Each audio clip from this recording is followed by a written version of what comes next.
Hello, dear soul, and welcome to the Lightbearer's Library. In today's journal entry, I wanted to talk about forgiveness and the kind of forgiveness that means letting go of the other person.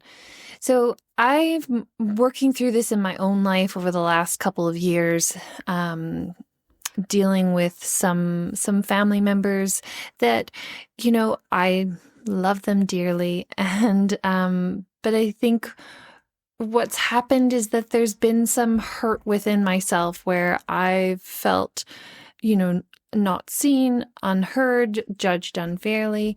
And I think that it's, if I was to bring those hurts to the other people, they wouldn't even necessarily see how that would be hurtful or how they've done anything wrong. So, I think in life, there's times where, people that are different from us don't see how their actions are hurtful. And I think this comes back to, as I talk about on my channel, comes back to personality typology, is that we each have a different way of looking at the world and judging the world, and that can mean that we act and behave and just see things very differently from one another. And that's nothing to be, angry at or to judge others or to, it's just the way that life is. And so I found it quite peaceful to go, okay, this is the way that they were made. And yes, there's lots of nurture stuff that comes into our lives about, how we are shaped and formed by our, parents and childhood and education and so on. But, ultimately there is a nature part of us that makes us different from one another.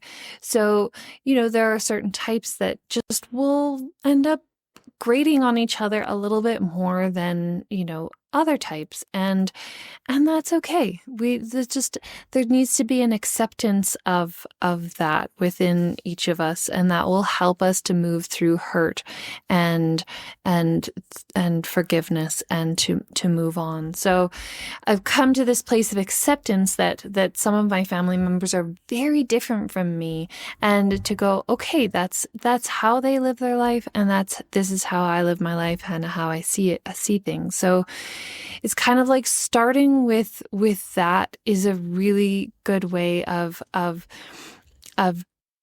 kind of just letting it be what it is. And sometimes we struggle so hard because we don't want things to be the way they are. And but I think we can find more peace and a smooth way through to peacefulness and harmony within ourselves when we can just find that peaceful acceptance of what is. And, there are family members or friends or whoever you're potentially dealing with a hurt situation, just accepting that they're different and they might not see that they've hurt you, and that's okay. So that's kind of where I've got to with that piece. And then I think the thing is that if we keep trying to be around that person that has caused us to feel hurt, we will just continue to be hurt because there's that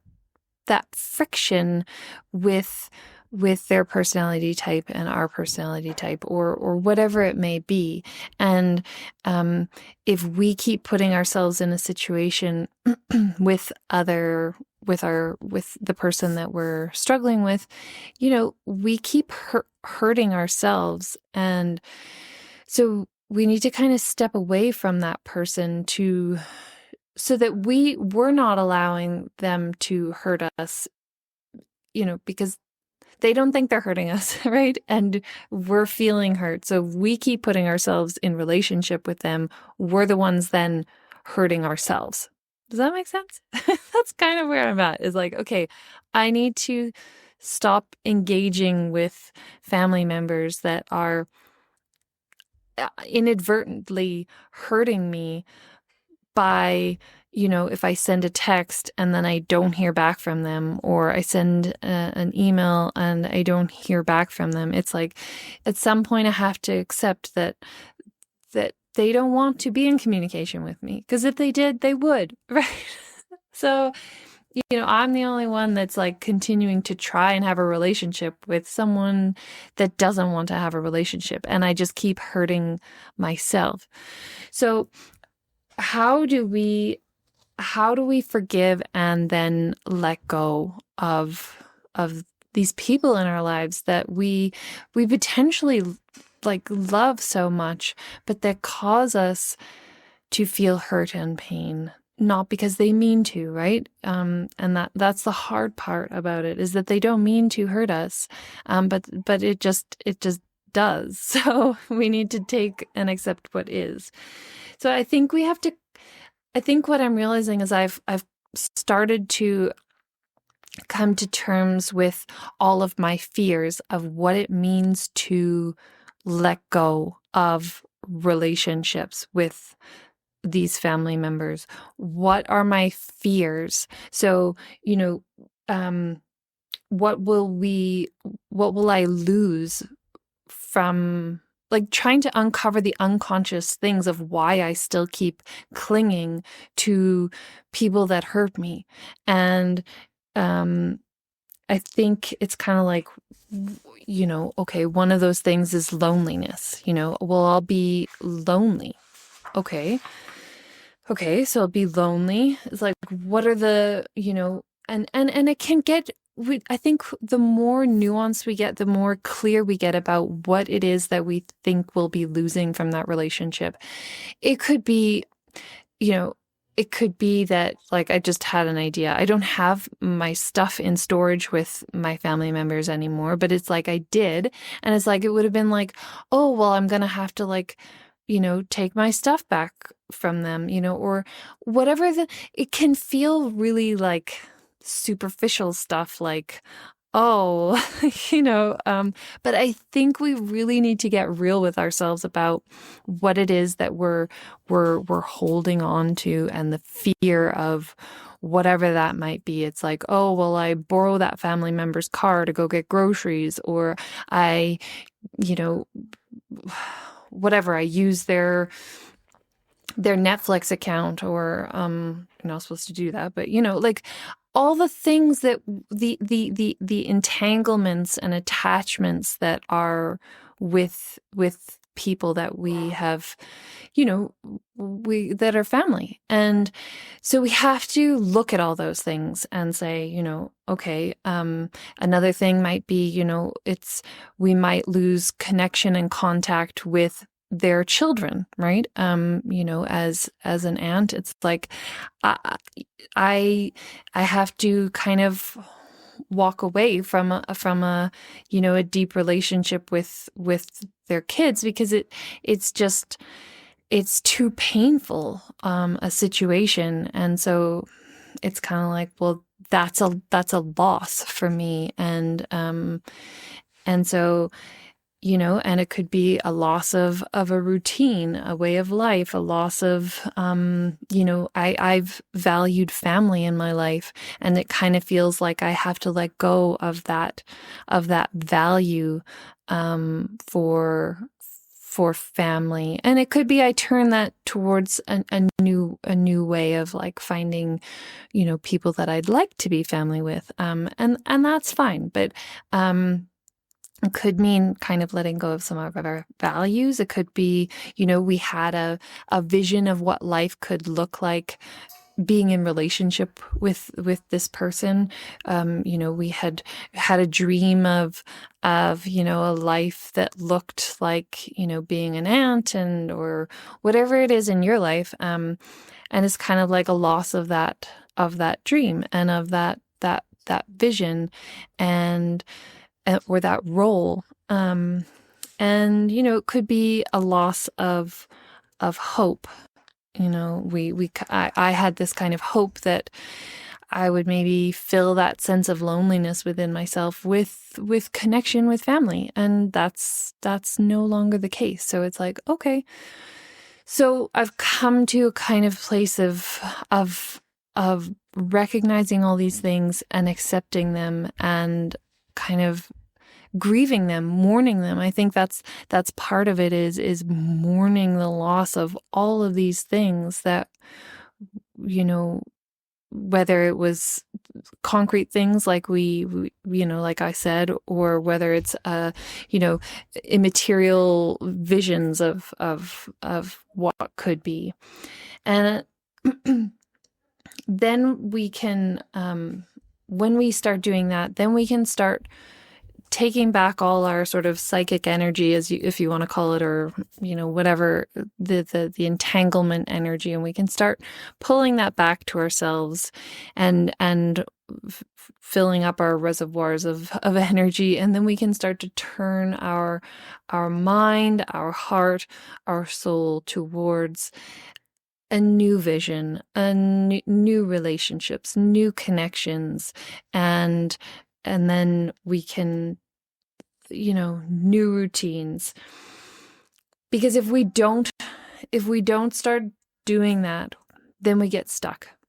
Then we start playing the victim of like, oh, poor me. And, we get stuck in the pain and the sorrow and the suffering. And because, it's like, no, I want it to be that way. And it's like, but it's not that way. So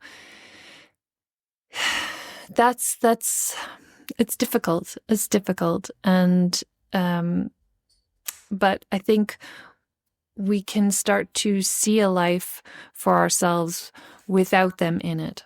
And we can encourage ourselves to change and to grow and to dream again. And I think that's when we can start to heal from the hurt, and we can have that forgiveness for them and for ourselves if we've continually, tried to put ourselves in, like, to make the relationship be what we want it to be, and then, we got hurt over and over again.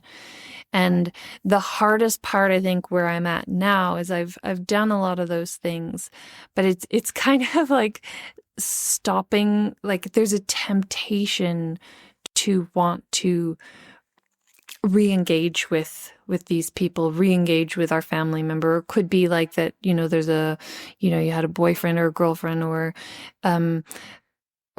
a best friend or whatever it might be. There's the temptation to want to fall back into patterns or routines or be grasping for them to see us and hear us and for them to need us when they don't. And so that's kind of like, we have to, if there's like an addiction to that, it's kind of like letting go of the temptation and finding other things to place our attention on. And I think those things, should be creative things, right? Find a creative outlet, find a, potentially a new group of people to be a part of, go, join a running group or whatever it might be, but finding other outlets, and keep your energy moving into, creative or relational acts that are not them. And that's where I'm at now, is I'm shifting. I'm shifting my energy and my vision and my focus towards, what vision of the future am I moving towards now? What actions do I want to take to find new connections, new inspiration? That's why I started the Lightbearers Library, and then to really stop the temptation to text, to email, to say like, oh, I read this article and I was thinking of you, sending you love, and then never hearing back. It's like, I just need to stop. I need to stop. And so, yeah, it takes a bit of pain. It's a bit of willpower to do that. So I would love you to share with me if you've gone through some of this or going through it, and or let me know what your thoughts might be in the comments. And please do subscribe. And I'm talking about deep things of how we, how we can be more human, how we can feel more deeply, how we can love more deeply, love ourselves and others. And sometimes it's the most loving thing to do for ourselves and others to just walk away and allow them to live the life that they want to live. And yeah. So anyway, those are my thoughts for today. Signing off for today. XOXO, Kate.